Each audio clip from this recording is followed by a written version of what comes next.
바뀌시지 않은 것 같고 변화되지 않은 것 같고 하나님이 계속 더 말씀하시길 원해서 오늘 다시 이어서 계속 설교를 합니다.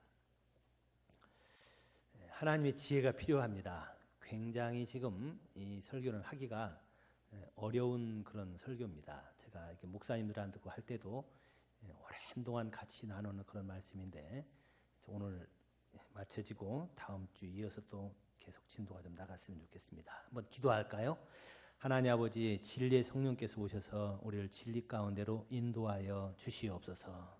사탄이 지금 너무나 많이 말씀을 왜곡시켰고 오해하게 하고 있고 곁길로 가게 하고 있습니다. 하나님 진리의 말씀으로 저희들을 찾아오셔서 진리 가운데로 인도하여 주시옵소서. 예수님의 이름으로 기도하옵나이다. 아멘. 저는 사람들에게 복의 근원이 되세요라고 얘기하기가 참 어렵습니다.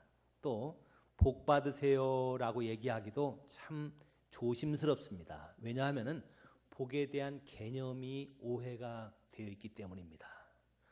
오늘 여기 시편 1편은 복 있는 사람은 이라고 나와 있습니다. 그런데 이 복 있는 사람이 어떤 사람일까? 아마 복 있는 사람은 악인의 꾀를 따르지 아니하며 라고 얘기하니까 당장 생각하는 게 복하면은 우린 그동안 들었던 그런 오복을 생각하기가 쉽습니다. 오복이 뭐죠? 수, 오래 사는 것, 또 부, 많은 물질을 소유하는 것, 또 강령한 것, 건강한 것, 덕을 세워가고 죽을 때 잘 죽는 고종명. 보통 우리가 복하면은 이렇게 생각합니다. 그래서 예수 믿고 복 받으세요라고 얘기하면은 이 5가지 복을 받으면은 하나님이 주셨다라고 생각하기가 쉽습니다. 그런데 여러분, 성경에서 여기서 얘기하고 있는 복은 그런 정도의 차원이 아닙니다. 이런 저급한 수준이 아니라, 이건 나쁘다는 것이 아니라 이건 수준이 얕은 겁니다. 하나님이 말씀하시는 복 있는 사람이라고 하면 굉장히 높은 차원입니다. 아주 고상하고요. 모든 사람들이 그걸 누리게 되면 주변 사람들이 다 함께 좋아할 만한 그런 복입니다. 대체 그 복이 뭐겠습니까? 여기 복은 시편 1편이 쓰여졌을 때 시기를 잘 봐야 우리가 이해를 할 수 있습니다. 시편 1편이 쓰여졌을 때는 대략 한 BC 1500년 정도 됐을 때입니다. BC 1500년에서 아마 어떤 사람들이 이제 그 전후로도 많이 이야기를 많이 하는데요. 대략 보면은 아마 1500년에서 1000년 어느 어간인지 정확하게는 알 수 없습니다는 이 시편 1편이 기록될 때 성경은 모세 오경밖에는 기록이 안 됐었습니다. 창세기, 출애굽기, 레위기, 민수기, 신명기 요 정도만 기록되어 있었지 그 뒤에 나와 있는 무슨 선지서라든지 신약 같은 것들은 전혀 기록이 안 됐었습니다. 자, 그래서 복 있는 사람이라고 하면 모든 사람들이 생각하기에 세상적으로 생각하지 않고 성경에 처음에 얘기하겠던 그 복을 생각했을 겁니다. 그 복이 뭡니까? 우리 성경에 인류에게 줬던 최초의 하나님의 복이 뭡니까? 하나님께서 복을 주시되 우리에게 시편에 있는 이 1편에 있는 이 복과 똑같은 히브리어로 되어 있는데 창세기 1장에 있습니다. 하나님께서 복 줬는데 뭐라고 되어 있는가? 우리를 하나님의 형상으로 만들어 놓고 또 우리에게 이제 모든 것들을 생육하고 번성하고 다스려라 라고 얘기했습니다. 그래서 한마디로 얘기하면 여기 얘기하고 있는 복이라는 얘기는 하나님처럼 되어지는 것, 이게 복입니다. 근데 세상 사람들이 얘기할 때 복 받으라 라고 얘기하면 어떻게 해요? 돈 많이 벌고 사업 잘 되고 큰 집에서 살고 자녀들 잘 되고 이것을 복으로 생각하지 하나님처럼 되어지는 거라고 생각을 안 합니다. 그러니까 이 심지어는 교회에서마저도 하나님의 복을 구한다고 하면서 하나님이 주려고 그러는 복이 아니라 사탄이 속이고 있는 잘못된 복을 많이 얻으려고 합니다. 여러분, 사탄이 주는 복은 어떤 건가요? 보통 이것이 바벨론의 복이라고도 얘기를 하는데 성경 요한계시록에 보면은 바벨론의 음녀라는 말이 나옵니다. 바벨론의 음녀가 뭐예요? 그 장사하고 돈 많이 벌고 특히 물질주의에 빠져 있는 것. 그래서 돈 많이 벌면은 복 받았다라고 잘못 오해하기가 쉽습니다. 여러분, 그런데 성경에서 얘기하고 있는 것은 하나님이 주시려고 하는 복은 그런 저급한 복이 아니라는 겁니다. 어떻게 하는 복이요? 하나님처럼 되어지는 것. 여러분 이것같이 놀라운 복이 없습니다. 우리는 원래 하나님의 형상으로 만들어졌는데 형상으로 만들어졌다는 얘기는 하나님처럼 만들어졌다 그 얘기입니다. 하나님의 영성을 소유하고 있습니다. 하나님 영이시지요. 자, 짐승들은 영이 없습니다. 그래서 짐승들은 예배하지 못합니다. 그런데 우리 사람들은 하나님의 영성으로 만들어져 있습니다. 그 다음에 하나님의 도덕성을 우리는 갖게 되어 있습니다. 그래서 하나님이 거룩하니까 너희도 거룩해라 라는 말이 그 말이죠. 또 하나님은 인격을 가지고 있습니다. 지정의 이런 인격을 다 가지고 있어요. 그래서 성경에서는 수없이 이야기하기를 신의 성품에 참여해라. 여러분 이것이 하나님 주시는 복입니다.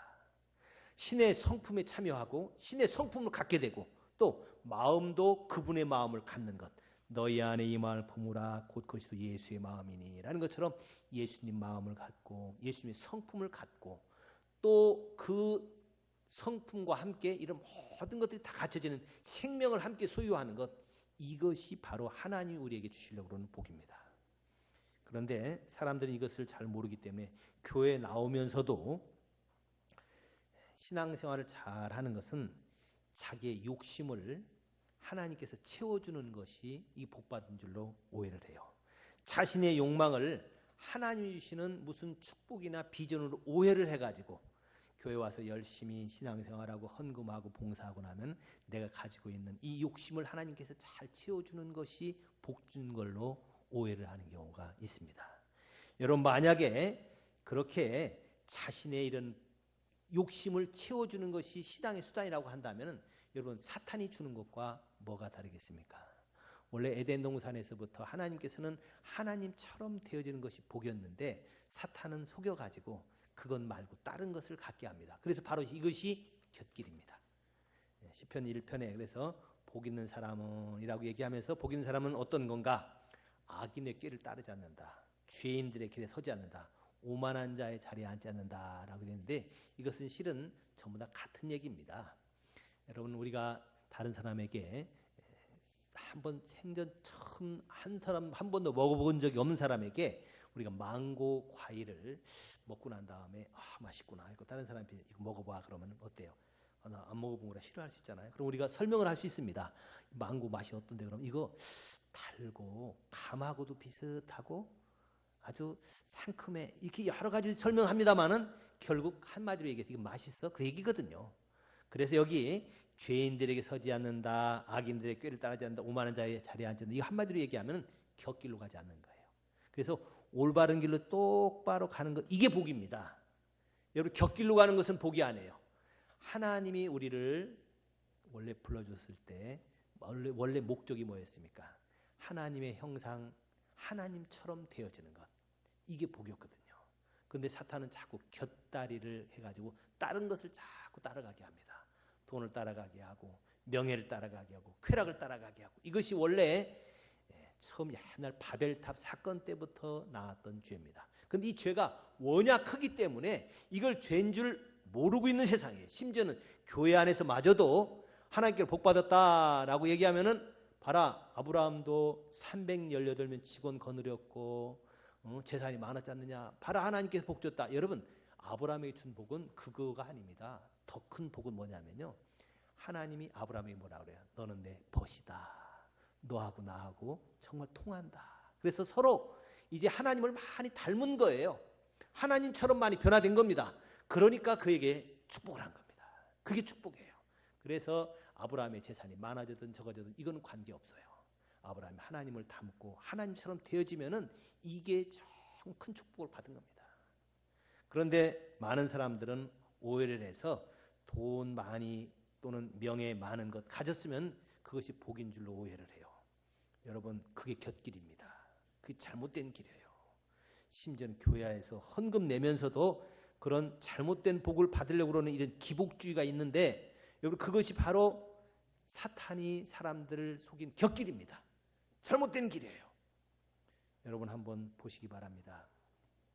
만약에 하나님께로부터 정말 복을 받았다면은 그 사람이 복받음으로 말미암아 다른 사람들도 굉장히 유익합니다. 아브라함이 하나님께로 복받고 나면 주변 있는 사람들이 다 좋아지게 되고 함께 복받게 돼 있어요. 만약에 물질이 하나님 주신 축복이라고 하면 누가 물질 축복을 많이 받고 나니까 옆에 사람들도 다 좋고 같이 복을 누리고 은혜를 받고 서로 좋아하고 박수치고 그렇게 되게 돼 있어요. 근데 요새 그렇지 않지요. 누가 돈을 많이 취하면 다른 사람이 상대적으로 돈을 못 벌잖아요. 누가 장사 잘 되고 나면 자기만 욕심 부리면 옆에 사람들 장사 잘 안 되지 않습니까? 그것만 봐도 돈이 하나님을 줄 축복이 아니라는 걸 알 수 있죠. 여러분, 이 여러 가지가 모든 것을 봐도 그렇습니다. 근데 세상 사람들이 축복인 줄 오해하는 몇 가지를 한번 보시기 바랍니다. 자, 요새 가끔 보면은 권력을 하나님 주신 축복으로 오해하는 사람들이 있어요. 그래서 권력을 세습시키려고 하는 사람이 있습니다. 왕이 권력을 갖고 있고 왕권을 가지고 아들한테 넘겨주고 또 손주한테 넘겨주고 그러면 사람들이 생각하기에 야, 참 부럽다, 복이다라고 그러는데 여러분 그거는 하나님이 주는 게 아닙니다. 여러분 그건 권력은 하나님이 주시는 진짜 축복이 아니에요. 뭘 보면 알 수 있습니까? 여러분 북한에 3대 세습해서 권력을 가지고 있는 사람이 있습니다. 여러분 그거 복입니까?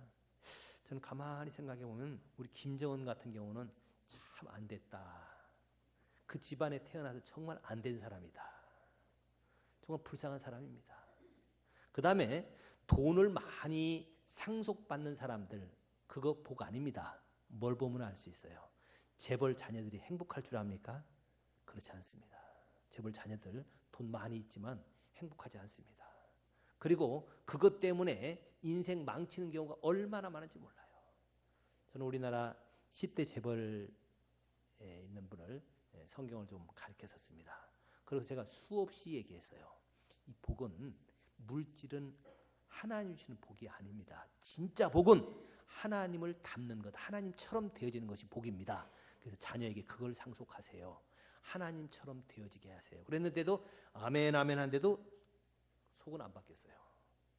근데 어떻게 하다 보니까 정권이 어떻게 하다 보니까 그 재산이 다 날아가 버렸습니다.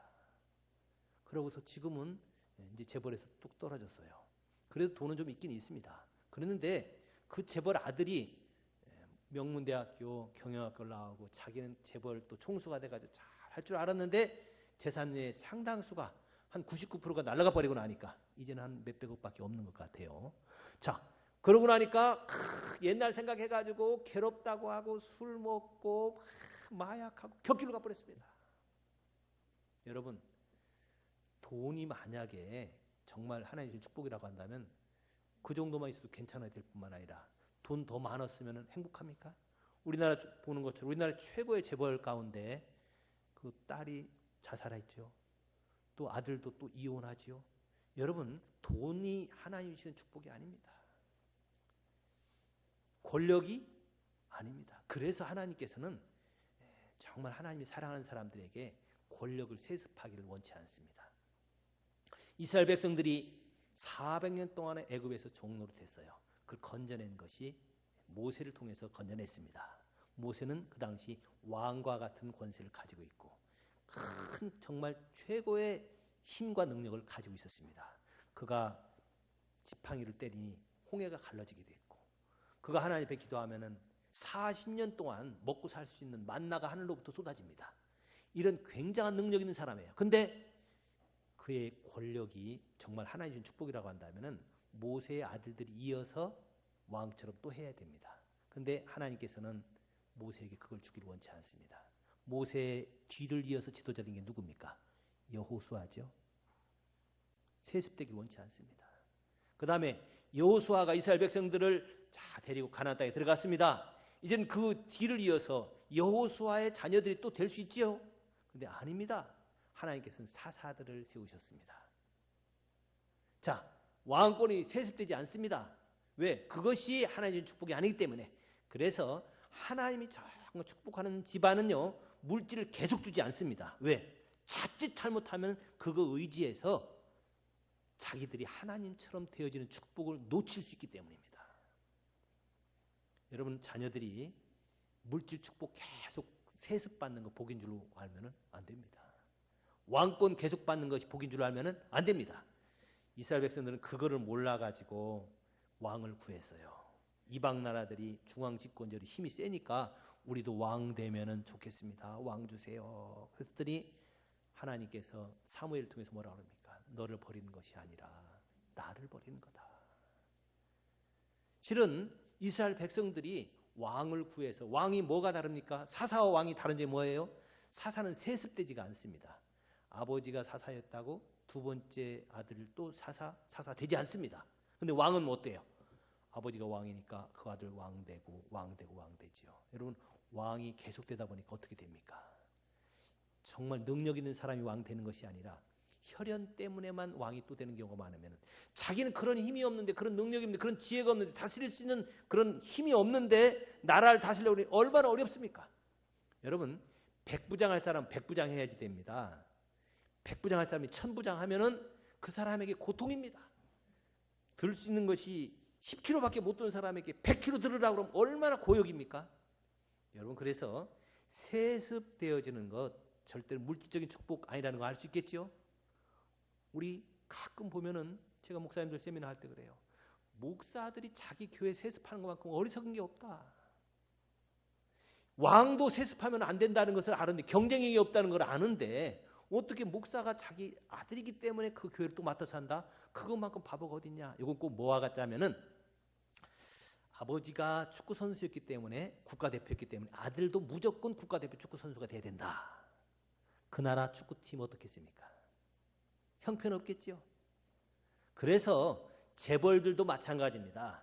하나님께서 그에게 사업을 맡겨주셨으면은 자기 당대 열심히 해가지고 귀한 사업을 일으켰을 뿐만 아니라, 그 다음에 누가 사업을 제일 잘할 수 있는가를 봐서 자기 자녀도 그 중에 그냥 한 명 해야 됩니다. 객관적으로 하나 해야 돼요. 전혀 그에 대해서 점수를 더 줘도 안 됩니다. 봐가지고 제일 잘할 수 있는 사람에게 CEO를 맡겨서 그 사업을 계속 일고 갈 수 있도록 해야 되는데, 왕권이 세습하게 되면은 오히려 경쟁력이 없어지는 것처럼 똑같이 재벌도 마찬가지입니다. 정치도 마찬가지죠. 아버지가 국회의원이었기 때문에 그 자리를 또 아들이 이어서 그 지역구를 맡는다. 이것만큼 어리석은 것이 없습니다. 축구선수나 어떤 누구도 세습하면은 경쟁력이 없는 것처럼 마찬가지입니다. 왜? 주변 사람들에게 도움이 안 되는 거예요. 진짜 도움되는 건 뭡니까? 그래서 세습시킬 수 있는 건 뭘 세습시킬 수 있느냐? 하나님을 닮는 것. 이거는 아무리 그가 해도 주변 사람들에게 손해가 없습니다. 이게 진짜 복이에요. 저는 우리 행복한 교회가 목사가 세습하지 않는 교회가 되길 원합니다. 정말 어리석지 않은 교회가 되길 바라요. 또 하나, 아버지가 축구 국가대표였다고 아들이 축구 국가대표 무조건 뽑히는 거, 그거 어리석은 거지요. 아버지가 정치 권력을 가지고 있다고 아들이 또 이어서 하는 거 잘못된 거지요. 아버지가 재산 많이 있다고 자녀에게 무조건 물려준 것만큼 어리석은 사람은 없습니다. 그래서 빌 게이츠라든지 워런 버핏 같은 사람들은 자기 재산의 0.01%만 자녀에게 상속을 합니다. 그게 지혜로운 거예요. 근데 차지 잘못해가지고 복을 오해를 해서, 이거는 사탄이 바벨론의 그런 잘못된 풍토로 우리에게 심어준 겁니다. 그래서 진정한 복이 뭔가? 진정한 복은 하나님처럼 되어지는 것. 하나님의 인격을 담고 하나님의 모습으로 변화되어지고 하나님의 모습으로 성숙되어져 가는 것, 이게 진짜 복인 걸 믿으시기 바랍니다. 지금 제가 보기에는 우리 한국교회 상당 교회들이 이걸 오해하고 있어요. 진정한 복이 뭔가? 죄는 뭔가? 죄는 원래 하나님께서 불러준 그 길로 똑바로 가는 것이 올바른 건데, 곁길로 가는 것이 죄다. 지금 많은 사람들이 곁길로 가고 사탄이 곁길을 만들어서 다 만들어가고 있습니다. 저는 우리 행복한 교회 모든 성도들이 늘 뭐에 대해서 관심이냐? 하나님 모습으로 변화되어져 간다. 하나님처럼 되어져 가야 된다. 이것이 우리의 관심이 돼야 되고, 내 자녀에 대해서도 관심이 저가 하나님처럼 되어져 간다. 하나님을 점점 닮아간다. 예수 그리스도의 장성한 분량이 충만한 데까지 점점 나아가고 있구나. 그러면 박수를 치고, 그것을 위해서 수고할 줄 알고, 그것을 위해서 대가를 지불할 줄 알고, 이것이 올바른 모습입니다. 그 프란체스코라는 그 중세 때 그 성자가 있었죠. 이 성자는 부모로부터 많은 재산을 물려받았습니다. 그런데 이 많은 재산이 자기가 하나님을 닮아가는데 손해가 된다는 것을 알았습니다. 왜냐하면 주변 사람들이 자기를 대할 때도 진실하게 대하지 못합니다. 또 이 물질이 자꾸 의지하는 하나의 도구가 된다는 것을 알았기 때문에 전 재산을 가난한 사람들에게 다 도와주고 자기는 두보로도 갖지 않고 맨발로 다니면서 일생을 살았습니다. 근데 그가 노년에 어떻게 변화됐습니까? 정말 하나님과 같이 정말 성숙했습니다.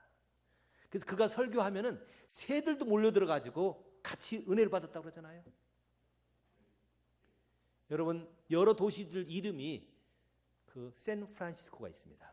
제가 미국에 살던 곳이 그 프란치스코 이름을 따서 성 프란치스코 시티입니다. 그런데 거기 사람들이 얼마나 존경합니까? 하나님을 닮아가는가. 그런데 마귀는 되도록이면 하나님을 닮아가는 것이 아니라 다른 것들에 대해서 관심, 그게 복인 줄로 오해를 하게 하고 있습니다. 저는 한국 교회가 이 복 개념을 올바로 정립하지 아니하면은 아무리 교인 수가 많이 늘어도 소용이 없고, 지금은 이 상태에서는 전혀 회복이 불가능하다고 생각합니다. 올바른 길이 뭔가? 하나님께 불러진 똑바로 가는 길, 그것이 올바른 길인데, 성경의 죄라는 얘기는 관역을 빗나갔다 그 얘기입니다.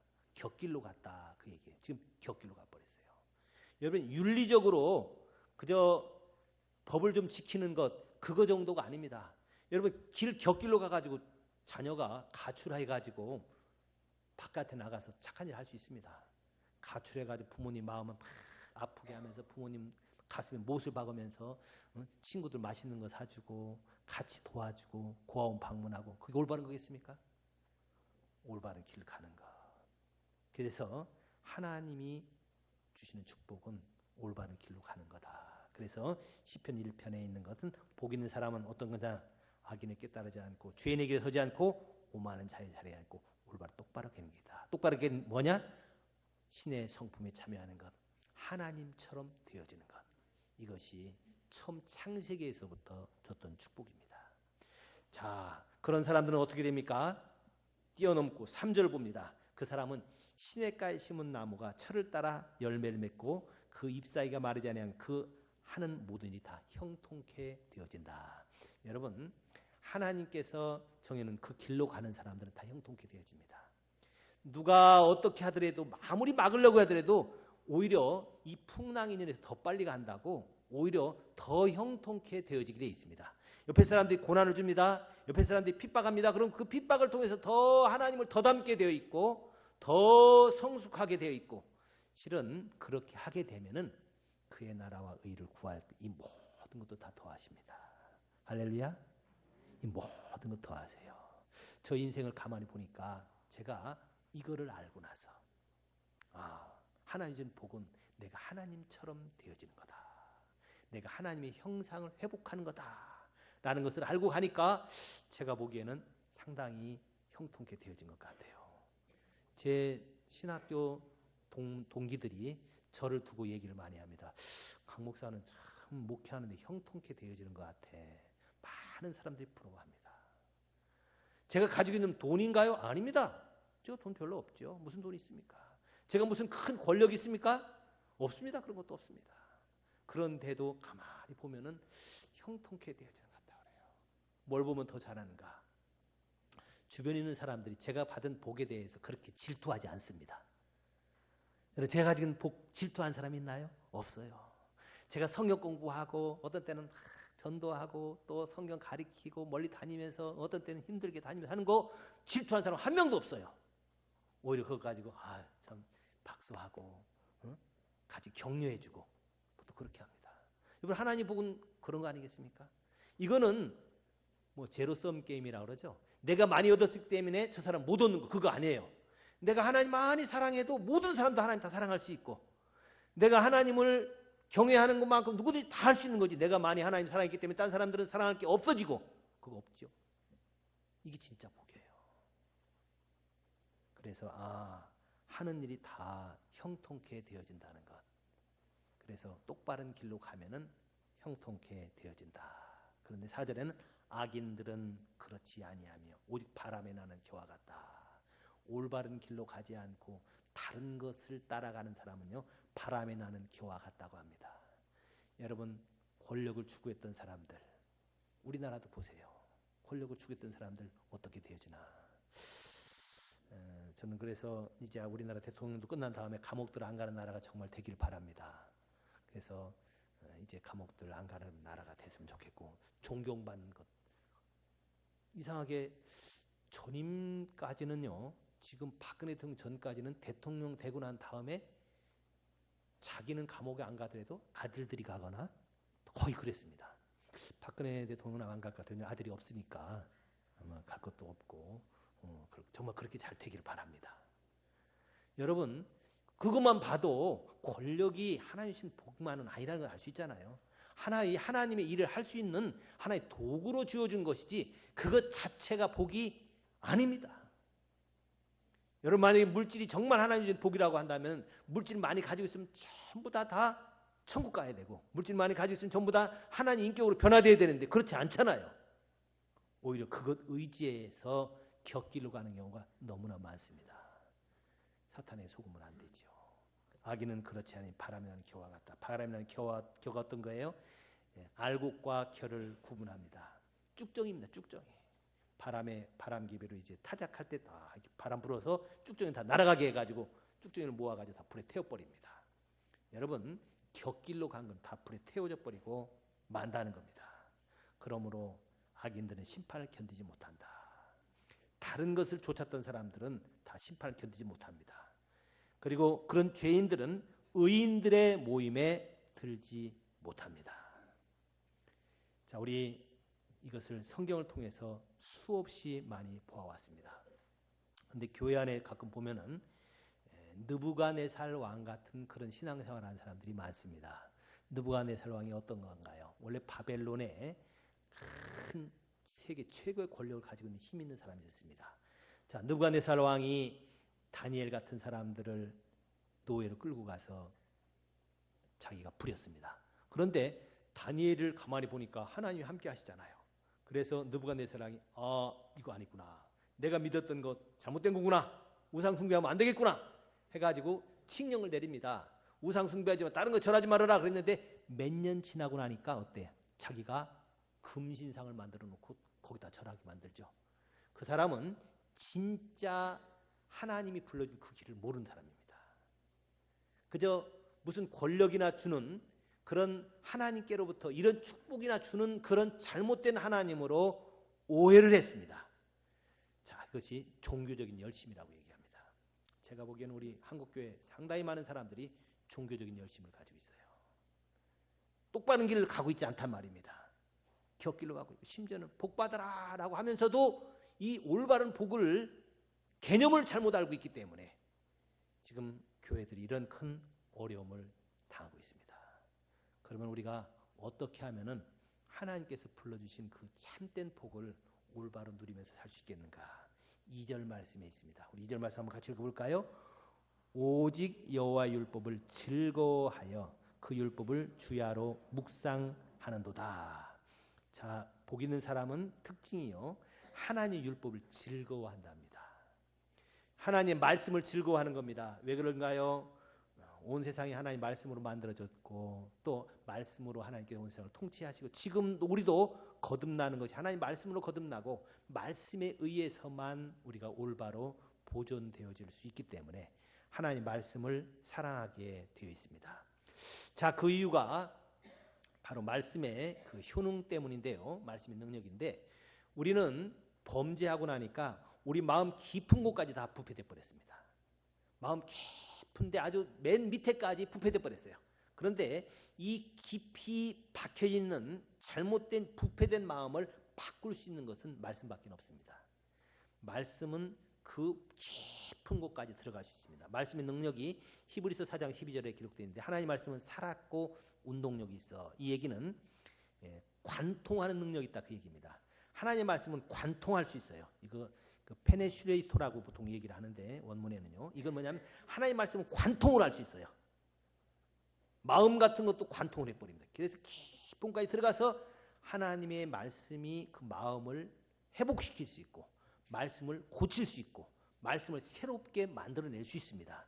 그래서 하나님의 말씀을 즐거워해서 그 율법을 주야로 묵상하는 사람은 그 안에 깊이 들어가 있는 마음이 회복이 되어지고 마음이 똑바라져서 이제 하나님을 닮게 되어 있고 하나님의 형상으로 변화가 되어진다는 겁니다.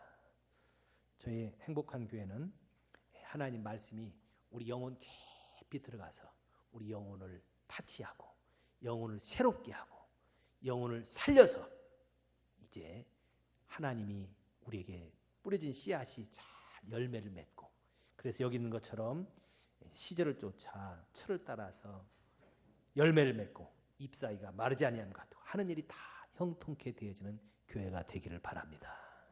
할렐루야. 맨 마지막에 6절에도 무릇 의인들의 길은 여호와께서 인정하시나 악인들의 길은 망하리로다.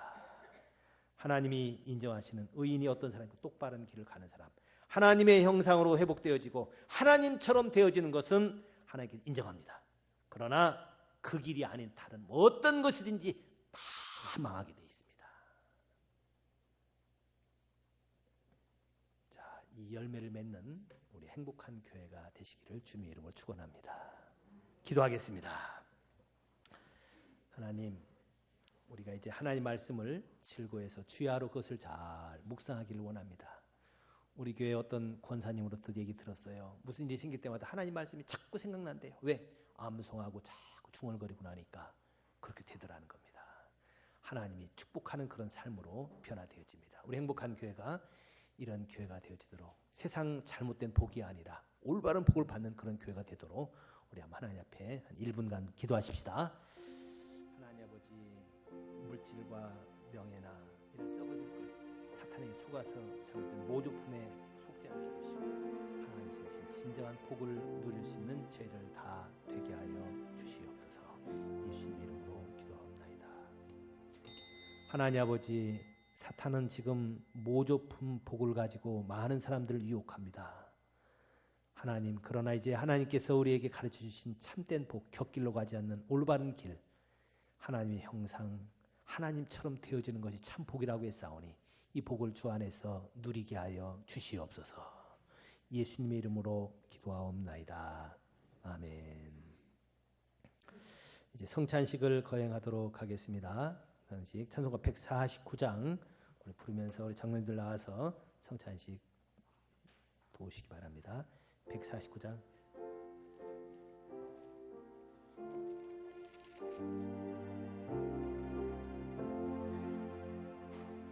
주 달려 죽은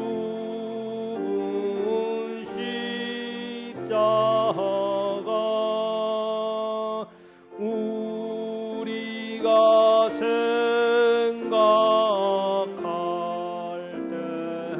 때에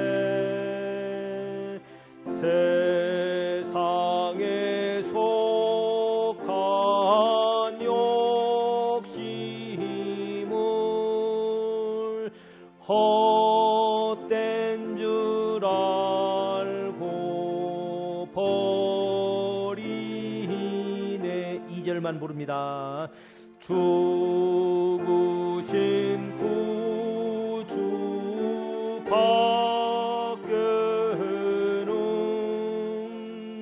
자랑을 말게 하소서.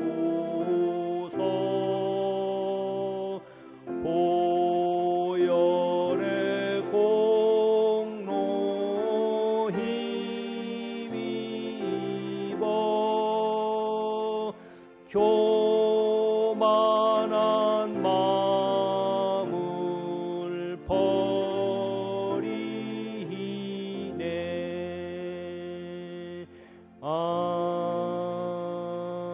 아멘.